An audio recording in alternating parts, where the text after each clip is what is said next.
ఎండాకాలం పక్షుల కష్టాలు. జాను చిలకమ్మ తన ఇద్దరు పిల్లల్ని తన రెక్కల మీద పెట్టుకొని జాగ్రత్తగా ఒక గ్రామానికి చేరుకుంటుంది. పిల్లలిద్దరు కూడా జాను తల్లితో అమ్మా మాకు చాలా దాహంగా ఉందమ్మా అని అడుగుతాయి. జాను చిలకమ్మ చుట్టుపక్కల ఎక్కడైనా నీళ్లు దొరుకుతాయేమో చూసి వస్తానమ్మా. మీరు ఎక్కడికి వెళ్ళకండి. అని అంటుంది. అందుకు వాళ్ళు సరే అని అంటారు. జాను చిలకమ్మ నీటికోసం చాలా వెతుకుతూ ఉంటుంది. కాని ఎక్కడా నీళ్లు దొరకవు. ఇదిలా ఉండగా పిల్లల దగ్గరికి ఓటు అనే గ్రద్ద వస్తుంది.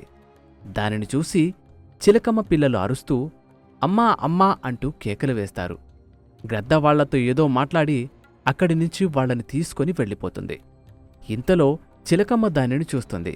దానిని చూసి తను బోరున ఏడుస్తూ ఓరి భగవంతుడా, నా పిల్లల్ని గద్ద తీసుకుని వెళ్ళిపోయింది. అయ్యో నా పిల్లలు అంటూ అక్కడే ఏడుస్తూ ఉంటుంది. అప్పుడే అటుగా వెళ్తున్న మోహికాకి తన దగ్గరికి వచ్చి చిలకమ్మ, ఎందుకు ఏడుస్తున్నావు? ఏం జరిగింది? నీకు వచ్చిన బాధేంటి చిలకమ్మ? అని ఆరా తీయగా చిలకమ్మ జరిగిన విషయం చెబుతుంది. దానిని విని మోహి పెద్దగా నవ్వుతూ ఉంటుంది. దానిని చూసి మీకేమైనా మతిపోయిందా?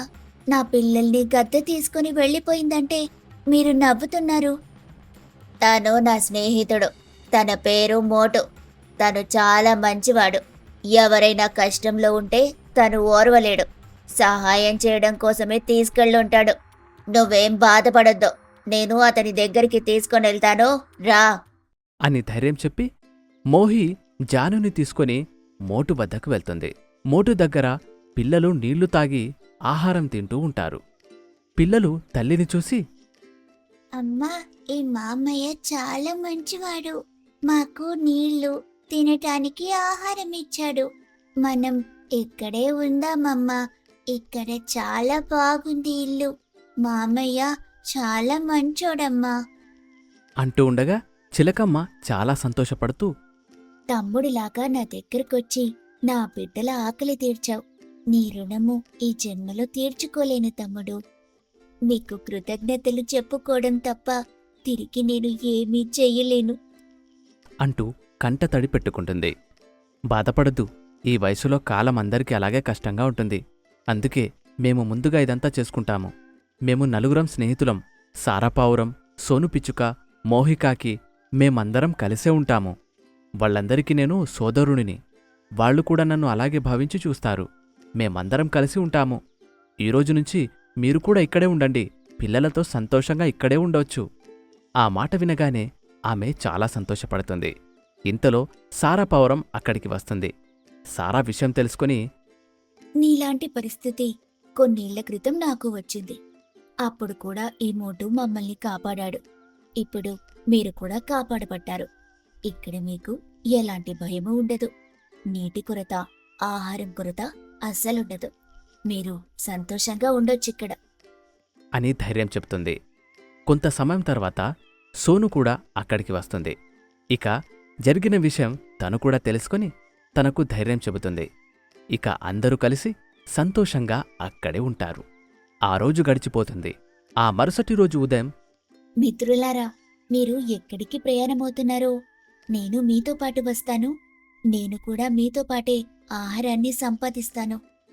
వద్దు వద్దు, చిన్నపిల్లల్ని వదిలేసి నువ్వేమీ మాతో పాటు రావద్దు. నువ్వు ఇక్కడే ఉండి పిల్లల్ని జాగ్రత్తగా చూసుకో. అవును, నువ్వు పిల్లల్ని జాగ్రత్తగా చూసుకో. ఆహారము మేము సంపాదించి తీసుకొస్తాము. సోను కూడా అదే విషయం చెప్పడంతో ఆమె సరే అని అక్కడే ఉంటూ పిల్లల్ని చూసుకుంటుంది. ఇక నలుగురు కూడా ఎవరి దారిలో వాళ్ళు వెళ్తారు. సారా చాలా దూరం ప్రయాణించిన తర్వాత తనకు కొంత ఆహారం దొరుకుతుంది. దానిని తీసుకుని వస్తున్న సమయంలో బుజ్జి అనే పావురం కింద పడిపోయి కనబడుతుంది. దానిని గమనించిన సారా తన దగ్గరికి వెళ్ళి తనకు సహాయం చేస్తుంది. బుజ్జి కొంత సమయం తర్వాత స్పృహ నుంచి బయటకు వచ్చి మిత్రమా, నువ్వు నన్ను కాపాడినందుకు చాలా సంతోషం. మా ఊరిలో నీటికి చాలా పెద్ద సమస్య ఉంది. అందుకే వలసకి ఈ ఊరు వచ్చాము. అంతలోనే ఇదంతా జరిగిపోయింది. నువ్వు నన్ను కాపాడినందుకు చాలా సంతోషం. ఒకప్పుడు ఎండాకాలంలో కూడా ఎక్కడో ఒక చోట మనకి నీళ్లు దొరికే. కానీ ఇప్పుడెక్కడా దొరకటం లేదు. వర్షం కోసం ఎదురు చూడాల్సిన పరిస్థితి వచ్చింది. మా దగ్గర కొంత నీరుండేవి. ఇప్పుడు చూడపోతే అవి కూడా ఉండేలాగా లేదు. నేను ఒంటరివాడిని. మీరు నాకు తోడుగా ఉంటారా? నాకిక్కడ మీరు తప్ప ఎవరూ తెలియదు. అందుకు సారా నేను మిమ్మల్ని ఒక చోటుకి తీసుకొని వెళ్తాను. అంటూ తన ప్రదేశానికి తీసుకెళ్తుంది. అక్కడ జానుతో జరిగిన విషయం చెప్తుంది. మా పరిస్థితి కూడా బాగోలేకే ఇక్కడికి చేరుకున్నాం. భగవంతుని దయ వల్ల వీళ్ళందరూ నాకు స్నేహితులయ్యారు. చాలా మంచిది. కాని ఇంతమంది ఒకే చోట ఉండడం అంత మంచిది కాదు కదా. మనకి ప్రదేశం అంతగా సరిపోవడం లేదు. మేము కొత్త ఇంటిని ఏర్పాటు చేసుకుని కొత్త జీవితాన్ని మొదలు పెడతాము. చాలా మంచి నిర్ణయం. పనికి కూడా ఒక తోడు దొరికినట్టు ఉంటుంది అని చెబుతుంది. ఇక మిగిలిన వాళ్ళందరూ కూడా అక్కడికి వస్తారు. వాళ్ళందరూ ఈ విషయం తెలుసుకుని చాలా సంతోషపడతారు. కాబోయే బావగారు, మీరు నాతో పాటు వస్తే ఒక మంచి ఇంటిని ఏర్పాటు చేసుకుందాం అని అనడంతో తను సరే అంటాడు. ఇక వాళ్ళిద్దరూ కష్టపడి ఒక మంచి ఇంటిని ఏర్పాటు చేస్తారు. సారా, బుజ్జి ఇద్దరు కూడా ఆ ఇంట్లో ఉండాలని అందరూ భావిస్తారు. ఇక మోటు, కొత్త ఇంటితో పాటు కొత్త జీవితాన్ని మొదలుపెట్టండి. మీకు వివాహం జరిపించేస్తే మా పనైపోతుంది అని అంటుంది. ఇక కొంత సమయం తర్వాత వాళ్లకు పెళ్లి కూడా జరిగిపోతుంది. కొత్త జంట కొత్త గృహంలోకి ప్రవేశిస్తారు. ఇక వాళ్ళు చాలా సంతోషంగా ఉంటారు. రోజులు గడుస్తూ ఉన్నాయి. ఎండలు ఎక్కువ అవడంతో వాళ్ళ దగ్గర ఉన్న నీళ్లు కూడా అయిపోతాయి. వాళ్ళకి ఆహారం కూడా దొరకడం చాలా కష్టంగా ఉంటుంది. జాను పిల్లలు చాలా ఆకలితో, దాహంతో ఏడుస్తూ ఉంటారు. పాపం తల్లికి ఏం చేయాలో అర్థం కాదు. అక్కడ ఉన్నవాళ్లు నీటి కోసం చాలా ప్రయత్నిస్తారు. కాని నీళ్లు ఎక్కడా దొరకవు. చిన్నపిల్లలు ఆకలితో ఉండి మరియు దాహం కోసం మాట్లాడుతూ మరణిస్తాయి. దాన్ని చూసిన తల్లి గుండె పగిలేలా ఏడుస్తూ తాను మరణిస్తుంది. దాన్ని చూసిన పక్షులు బోరున ఏడుస్తూ, భగవంతుడా, ఏదైతే మేము చూడకూడదు అనుకున్నామో నువ్వు మాకు వాటిని చూపించావు. మా మీద కనికరం చూపించు. నీళ్లు లేక మేము ఇబ్బంది పడుతున్నాం తండ్రి అంటూ ఏడుస్తూ ఉంటాడు. మావయ్య మావయ్య అన్న పిలుపు నాకు దూరమైంది. నా అక్క మరణించింది. కనికరం చూపించు తండ్రి అంటూ ఏడుస్తూ చాలా బాధపడుతూ ఉంటారు. ఇంతలో సోను పిల్లలలో కొంచెం కదలిక కనబడడం గమనిస్తుంది. పిల్లలు చనిపోలేదు, బతికే ఉన్నాయి. అవి కదలటం నేను చూశాను అంటూ గట్టిగా అరుస్తూ ఉంటుంది.